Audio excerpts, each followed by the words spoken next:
welcome back to the session, everybody. And Jelena, over to you. Hello, everyone. Welcome back to our last session of the day. It has been a great day so far. Lots of really great conversations that we've been having together. So I just want to welcome you to this final panel discussion, all about how to meet the challenges of scaling effectively within the organizations that we support. So joining me for this panel, you'll see here Winifred Parnes, Jose Coronado, and Jennifer Wint. We're going to talk today about why design ops roles are even necessary with so many other ops roles and functions within our companies. Ultimately, really answering the question, how design ops teams and roles are critical to helping design, product, and marketing organizations achieve success and more. So don't forget to type your Q&A questions in the box. We'll try to make time for those at the end of the session. And I'd love to start just by having the panel introduce themselves. So let's start with you, Winifred. Hi, I'm Winifred Parnes. I am the Design Ops Manager for the Interactive Design team for brand and marketing at HBO. I come from about 15 years of Design Ops background in fashion and textiles, fashion and home textiles. And in a more personal sense, I'm heavily involved in mutual aid in the Bronx and in Harlem in New York. To Jose. Oh, no, to Jennifer. Hi, I'm Jennifer Wint, and I am the Design Systems Manager at Charter Communications. I've been in the product design, product development space for about 8 years, and I love doing product design and product development and making the user experience better for digital products. And over Thank to you. Jose. Thank you, Geneva. I'm Jose Coronado. I'm responsible for building the design operations practice at JP Morgan. I come from design operations through the path of design leadership. As design leaders, we have to do it all before there was a thing called design operations. And people in design operations actually come from many different backgrounds. I deeply care about people, and my friends and colleagues describe my superpower as a super connector. I also like red wine and enjoy biking. Love it. Now we know what to send as a gift for you. All right. Well, I want to kick it off with the first question, just thinking about, our specialized roles within design ops. Why are they even necessary in these larger ecosystems? Some of us sit in product design organizations, some in marketing, creative. So just thinking, why are these roles even necessary? I'd love to start with you, Winifred, on answering this question, why you think these specialized roles are necessary at all. Yeah, so like the golden standard of design ops would be that you can be able to keep like a high level macro, be able to do the macro and the micro. And the only way to be able to do that is to have people focused on specialized components within design ops. That way you can still have a person who can have that higher level view to be able to pinpoint some of that duplicative work or crossover that's happening in interdisciplinary teams. You need to be able to have someone who can see that. And if you don't have people who are able to focus on those specialized areas, you can never really be able to get into the gritty of how do you do some of those like scalable and sustainable building systems. And also the piece that people come from such a diverse, different backgrounds to find their way to design ops. Sometimes those specialized areas that they come from really give a totally different viewpoint into how you can kind of build some new, more innovative ideas on fixes. Absolutely. We've been talking a lot about that. That's a theme, I feel like, today, just the strength that comes with a diverse background of different roles that you've had in the past, experiences, exposure, and how that really, is what actually, allows you to be such a great design operator. So agree. Jennifer, what about you? How do you see this, these, specialized roles within design ops as a necessity? Yeah, just to elaborate a little bit more from what Winifred said, definitely having that macro and micro viewpoint or lens is important, but I also think it's important because we need specialized roles and we need folks dedicated to creating efficiencies and driving productivity for our design team. And I think when you have that specialized role, a design ops person, you're able to focus on what it is design ops brings to the table, right? Which is operationalizing our people, our processes, and our systems, and then also advocating for the design team and helping the organization to understand the value that a design team and the impact that the design team is bringing to the table. So that's one of the main necessities, I think, when we talk about design ops roles in the organization. Definitely having that insider insight helps for sure.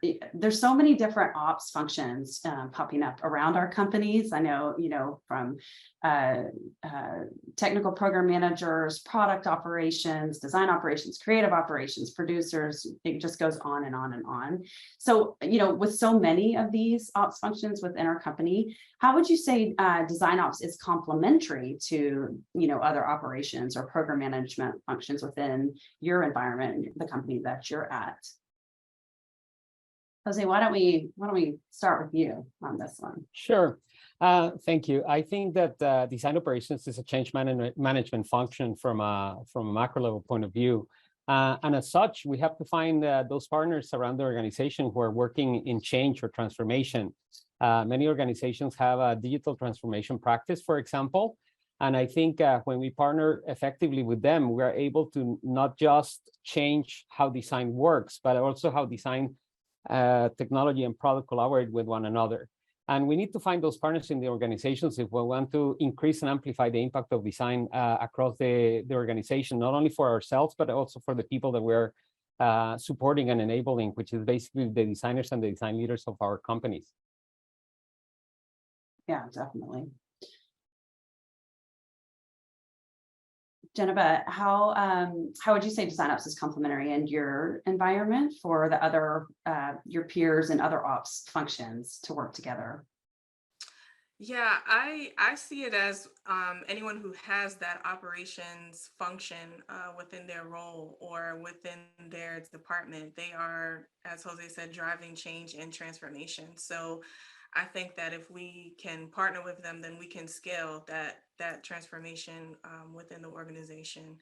And I also think it's beneficial to partner with them to learn different program management or operations techniques or strategies from those different groups that are also doing it, kind of like a best practice or just like a best practice hub for that. Definitely. I think oftentimes, we are trying to create new processes and best practices within the siloed, within the design function that we support. And oftentimes right under the same umbrella, the same organization and company, we find our peers already are helping to solve some of these challenges within their own environment and their own teams. So yeah, definitely. I think this is a big area where we can, borrow and learn from one another within our companies. Also curious where, Jose, I think, Geneva, you already kind of answered this. So I want to go back to Jose. Where do you find it most important for these functions to work together? For different ops functions to work together? Well, I think we have to find a common denominator. I mean, historically, we have been thinking about design as the center of the universe, but in reality, we're just another cog in the system. And I think as a cog and an enabler of a larger ecosystem, we have to find ways to collaborate. If we think about like our design process, and we don't think about design process as design, product, and technology working together, but just as designers, we are going to isolate ourselves and reduce the potential impact of our efficiency and value to the organization. So we really have to work in concert with one another rather than against each other or trying to jock for position that design is more important than the others. And in our reality, we know that it's never an equal Venn diagram of the three functions. One is bigger and one is more dominant. So how do we insert ourselves into that process of the organization and make the best out of the situation, even if it is the conditions are not favorable to our own practice. Definitely. I think you said, that's interesting that you said insert yourself. I wonder about, from the three of your perspective, is the company that you work for, the environment that you find yourself in, conducive to that, cross-functional collaboration across, multiple operations disciplines? Or is that something where you feel like if it's going to happen, it's kind of up to you? Do you have examples of that you might want to share with us of, when that's not organic or it's not happening, how do you insert yourself and make that happen? Organizations, I feel like that I work at now and then in the past, it's had definitely been up to me to insert myself if I'm going to make the impact or create the changes in collaboration, as Jose said. But I think that for me, the thing that I found most effective is bringing that other ops team or whoever it is that I'm trying to influence along with me in the journey. So it's not me just saying, this is what we're doing and this is what works and this is what I know, like this is the Bible according to me, but more so I'm bringing you on for the journey. These are the results that we're getting. This is the data. And then this is kind of like more of a show and tell of how you can also implement this into your team, or how I can help you implement this into your ops team. Yeah, super key right there. How oftentimes it's leading with how I can actually help you in your role, in your work. I also find finding those key stakeholders, those people who see the value straight away, having them be your kind of mouthpiece for this really does help feed that collaboration. And those people really do like jump in straight away so that you can see who sees the value and like comes to the table to assist you. And it's really like, I think it's our role of kind of giving them what they need to know that, whether it be like the proof is in the pudding, right? Like the metrics, really kind of the data, or showing them like how I can help them. And as we work together, really. And then I think having them back you creates like a much stronger path to collaboration within each of those teams.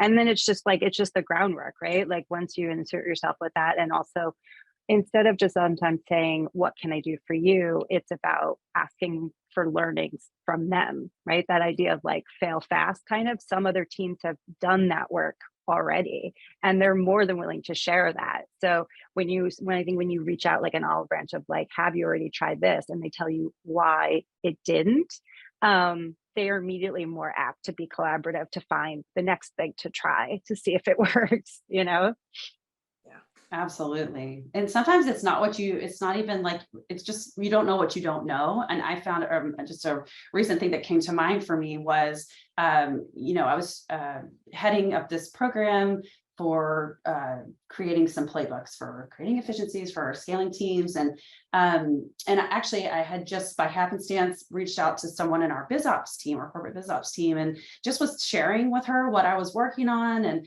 she's like, oh, we have a template for that, and so was able to just borrow. I didn't even know, of course we do in the BizOps team, we have a template for these things. And so that, that was one solution, not just for me, but a helpful way to share with the company and my team of there's actually a framework for how we do this. And so that we're all aligned and things are consistent. But yeah, sometimes it is just like striking up conversations with folks in other similar functions as you and roles as you, just to see like, where are those common places where we could work together and should work together. I love that. Jose, did you unmute? Yeah. So I think one complementary aspect to what both Geneva and Winifred mentioned is being humble to recognize that we don't know many things of the organization. When I first joined my current role, the first thing that people started asking me is, what are you going to start doing? And I said, I don't know. I just need to put my research hat on. I need to talk to people. I need to understand what their signals are, what our kind of problems are, what are the priorities, because the bigger problem might not be the most important priority to resolve. And only after I did my own research and my own discovery, I was able to articulate with the collaboration of the design leaders and the designers that were in the team, we were able to determine what the priorities would be. And I think that is an important signal that we need to recognize that we need to work with others and we need to learn from one another, not just on our own informed point of view. Even if we have 20 years of experience or 10 or 5 or 1, it doesn't matter. We can learn from each other. Absolutely. I think design ops can be so instrumental there, breaking down this idea that designers are snowflakes and like yes, we do need our own set of, tools and systems and frameworks and processes, but we do, find ourselves in a larger environment where we need to look outside of ourselves, and collaboration is definitely one key to how we need to show up in the company and actually execute on the goals that we have for ourselves. So that's a solid point, and doing it humbly. So yeah, we're, a lot of us are experiencing these very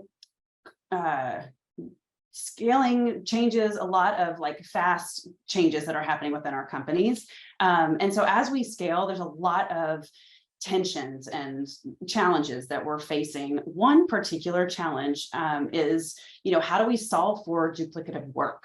How, as we scale, we had one of our speakers talk earlier about documentation and how important that is, even when you're small, just to set yourself up for success as you scale. So what are some other ways that design ops can help solve for duplicative work? Winifred, can I pick on you to start on this one? I think the really important factor that always has to come first when talking about the duplicative work is having those early conversations about crossover of pain points. It's almost like if you don't jump past that, if you just jump right into trying to see where there's the crossover, you miss this early building block that can help you really kind of have a broader view of what's going on. And when, especially most companies right now, there's really that crossover where you have legacy systems and then you have new systems, right? And then you have almost everyone here has, I'm sure, works in multiple project management tools with different teams and working in different places. And, it's slowly kind of folding yourself in and not jumping right in, which is really what everyone kind of always wants design ops to do. They want you to hit the ground running.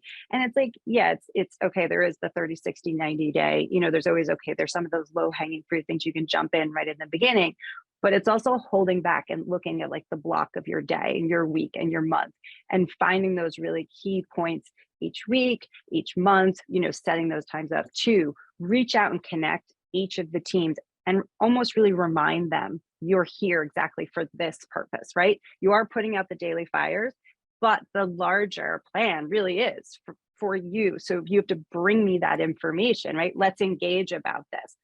And then once you have that data, then you can start making a plan. And it's, and so that's the thing of the knee jerk, make a plan, move it forward. With design ops, sometimes it's more about, that idea that we have to be both drivers and amiable, right? And this is one of the things where it's really in the beginning, you're being more amiable. It's a fact-finding mission. You're collecting all that data. And then once you have the information, you're kind of driving next steps of how and how, why, where, right? Where is that crossover? Why is it happening? And how can we fix it? And you wouldn't be able to do that if you hadn't asked those questions in the beginning, right?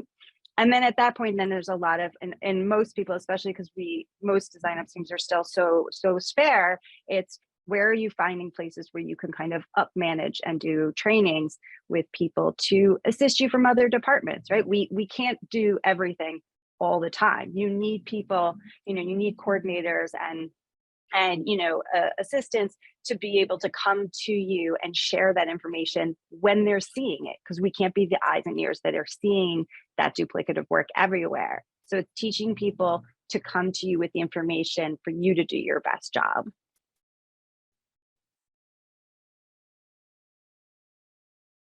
100%. Jose, yeah.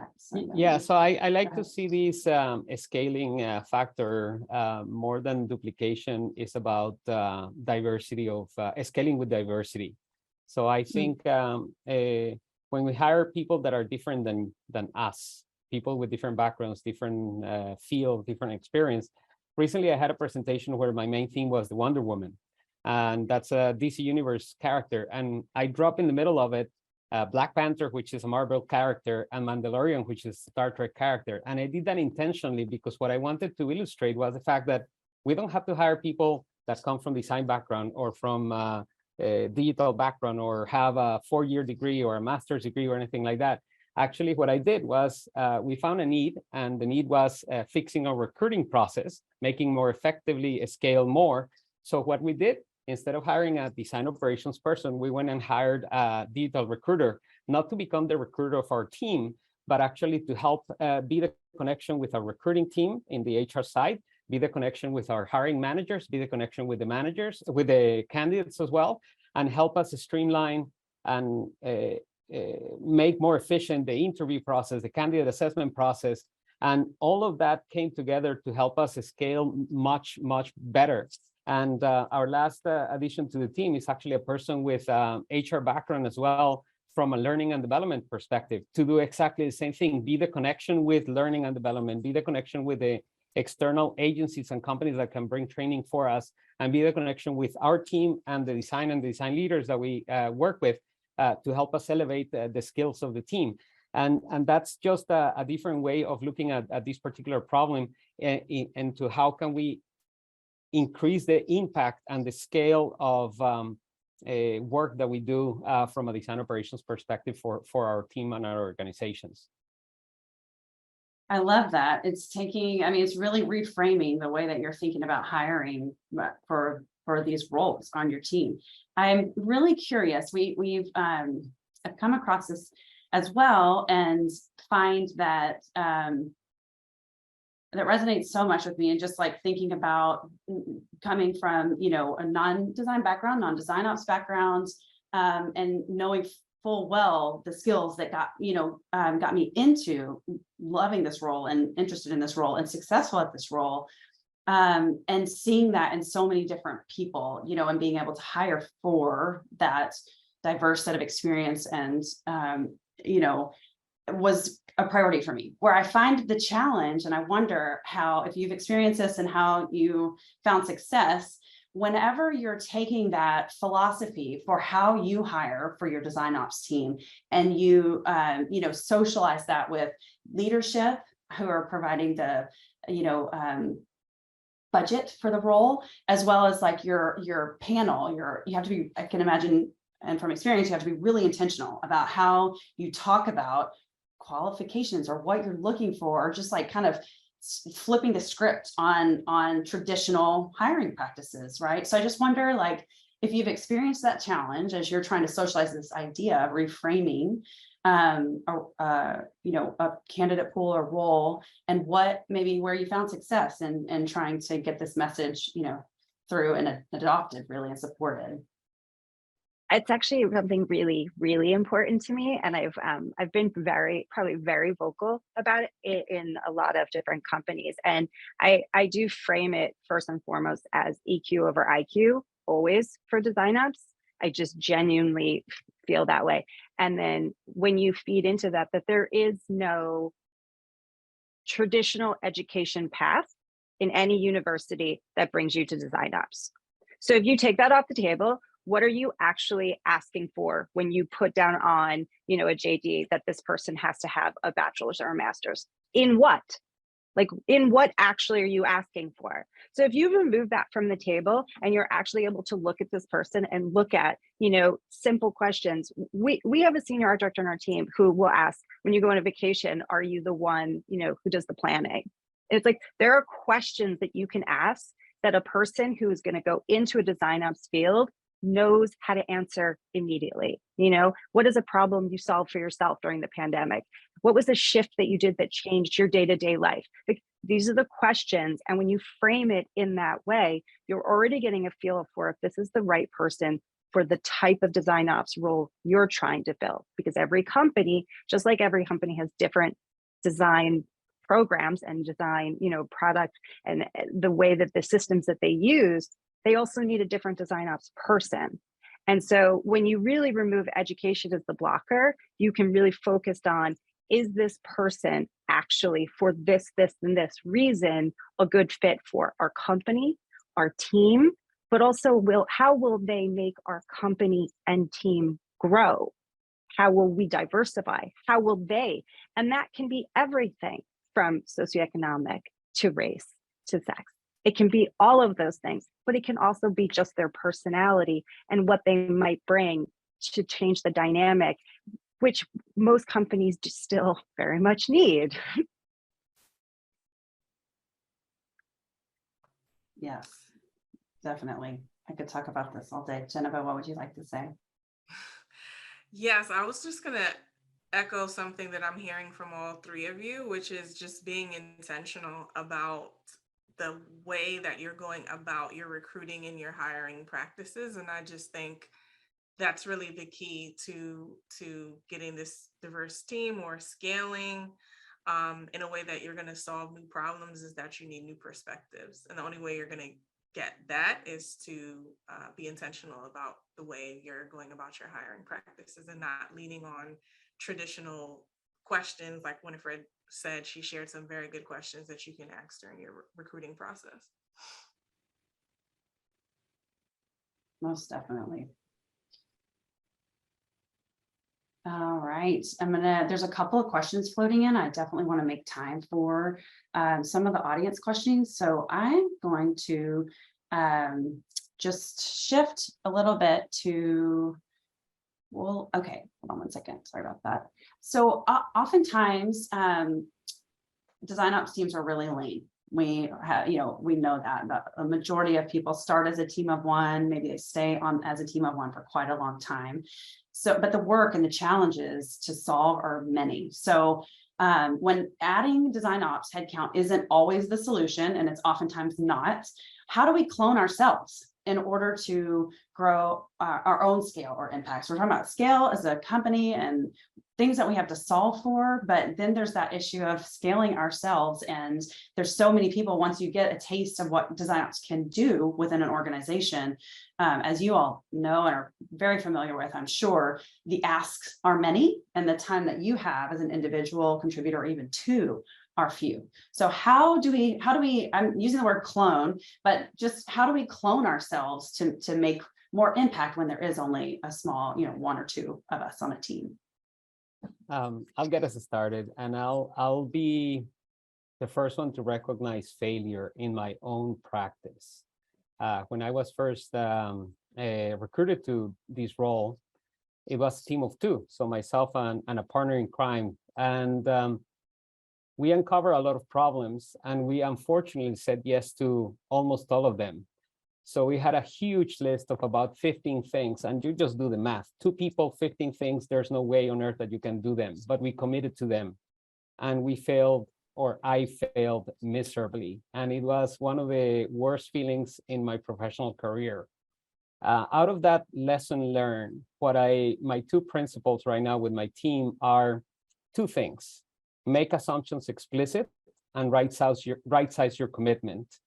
When you right-size your commitment, you're taking actually a page from product management. Product managers are specialists, and they're very skilled at saying no to things. And they're saying no to things because they know what is priority. And if they say yes to something, something in the priority list needs to come off. And that's, I think, one of the ways in which we can focus the impact of a small team is to really right-size the commitment on the 1, 2, or 3 bigger ticket items. Once those get done or that get rolling into their own program or practice, then move to the next few sets. If we commit to more things, we're going to make ourselves and our team less effective and less impactful if we don't right-size our commitment. So I think that's a big lesson learned from me. And as I tell my team right now, I don't want a repeat of year 1. And not now, not here, not in my future job, not anywhere, not for them, not for me either. I love that. Only going up from here.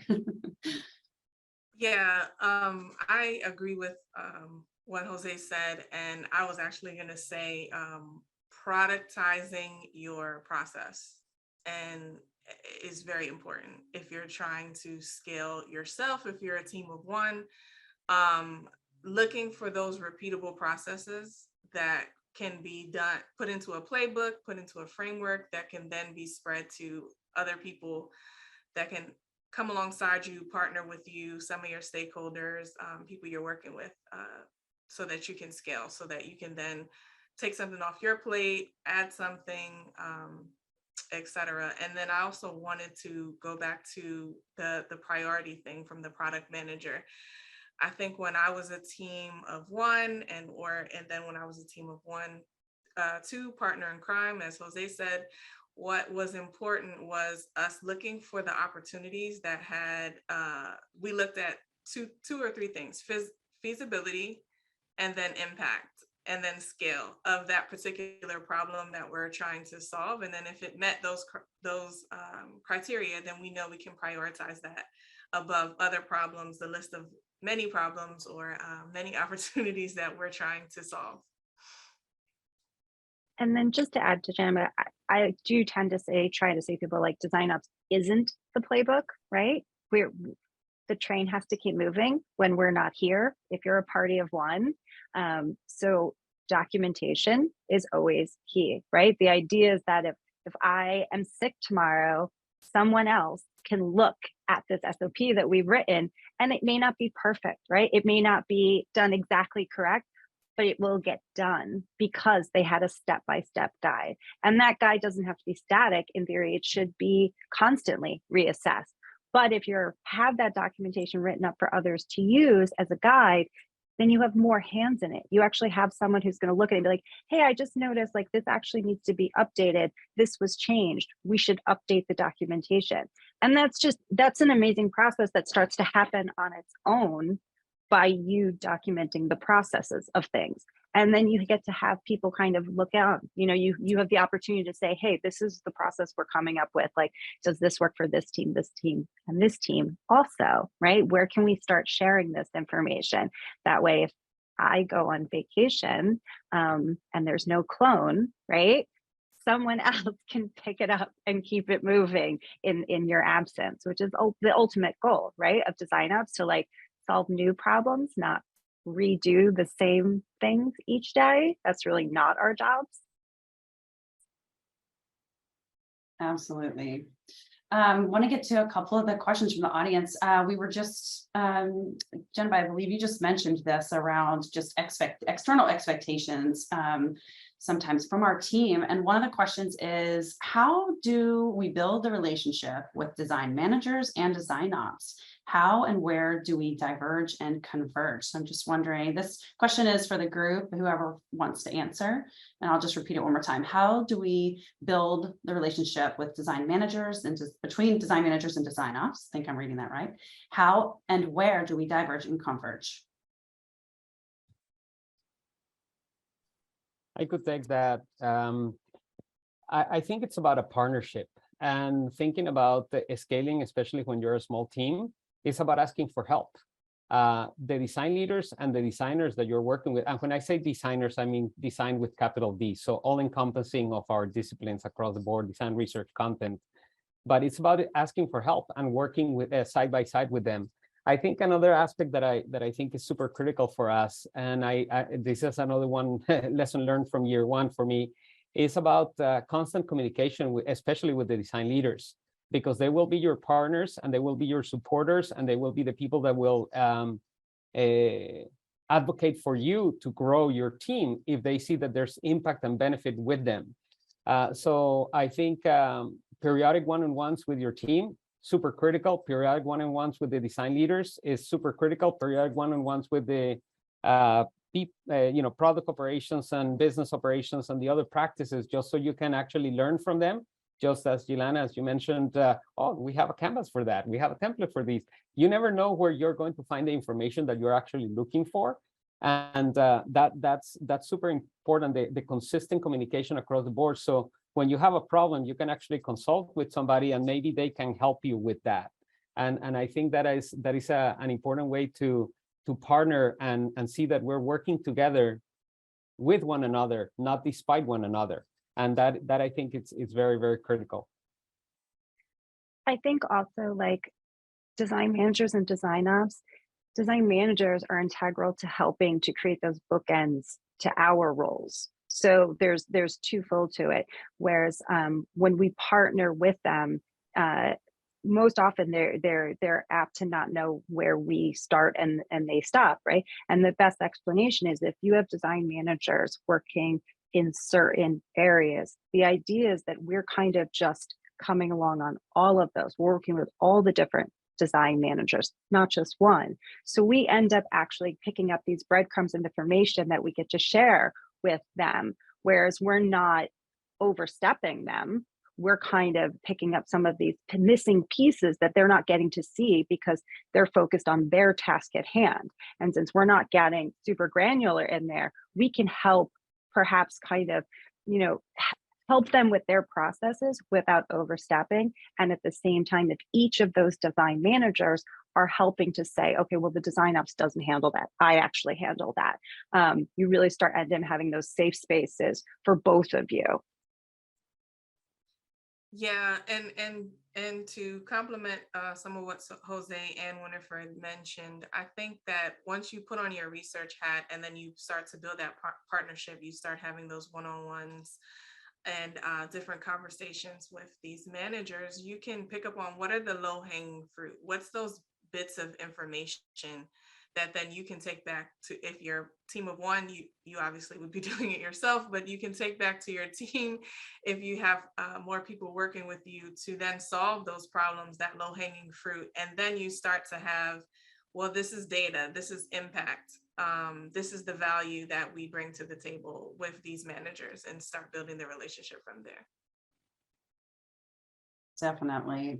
In our last few minutes, I want to get to this question in regards to change management. How can design ops navigate through pushback in a very delivery-driven environment?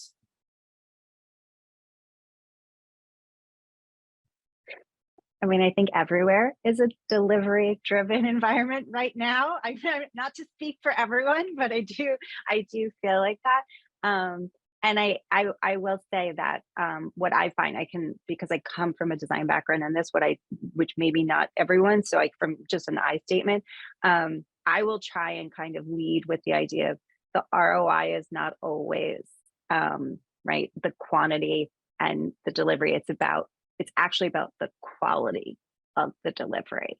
And that's the focus that I'll try and come from design. Like, if you are working hand in hand with us on those deliveries and giving us the proper timelines and actually listening to us when we say, like, this is something that takes 2 days or 2 months, and not in the reverse, right? We can deliver better quality. And so maybe there's not a true metric about that, but the responsiveness, as opposed to if you change that, that viewpoint of, I want the consistent, never ending deliverables, it really needs to change and shift that focus to quality over quantity. Still means you're getting the deliverables, right? It's a shift in how you perceive that. And that, I feel, sits firmly with design ops as our role. Yeah, I think it's very interesting because in general, we are funded for delivery, but not for discovery. And actually, a colleague of mine did a presentation last year that he titled "Think Before You Build." And if we are just funded for delivery, we may be building the wrong thing, or the bad thing, or the thing that is not meeting the needs of the market. So if we're able to carve a little bit of a space on that discovery or validation before we actually build and deliver, we may be able to once again insert ourselves into the process and highlight the impact that discovery has to the delivery in terms of efficiencies, time savings, rework savings, customer acquisition. I mean, you name the metric that fits for your organization, but that discovery will return many times fold what the delivery has. And just to wrap up around what Winifred just mentioned, is not the output, is not the activity, is not the number of features or screens that you deliver, but it is what is the impact, what is the outcome of those features and products that you delivered. And that's basically the distinction between a true delivery versus a delivery with impact.